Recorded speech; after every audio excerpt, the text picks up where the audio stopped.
Anarchy, the heart of the punk movement in the 70s and 80s, a driving force for civil wars and violent revolutions, a concept held in esteem by activists like Leo Tolstoy, Noam Chomsky, and Mahatma Gandhi.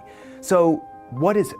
Anarchy, very simply, is a state of being without any government or authority. The original concept of anarchy was born alongside and in response to the concepts of democracy and other political systems.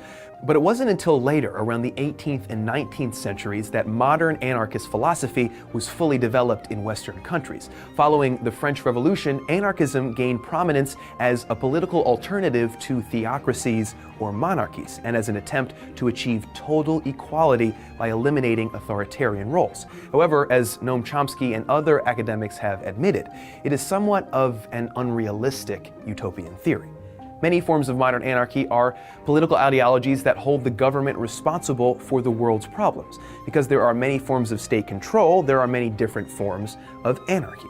For example, anarcho-feminism says that hierarchies of the state lead to patriarchy, which leads to oppression. Green anarchism states that environmental exploitation is a result of capitalist government policy. And despite the violence commonly associated with anarchy, anarcho-pacifism holds that it is the state that creates unnecessary political violence and should therefore be abolished. In fact, violence is not an intrinsic part of modern anarchism, as many believe. Tolstoy and Gandhi specifically petitioned against all forms of violence, and Chomsky has said that, quote, anarchy is not people running around the streets breaking store windows, it's a conception of a very organized society with as little control as is feasible. While violence is still controversially used by some groups of anarchists in order to destroy systems of government, many anarchists renounce it.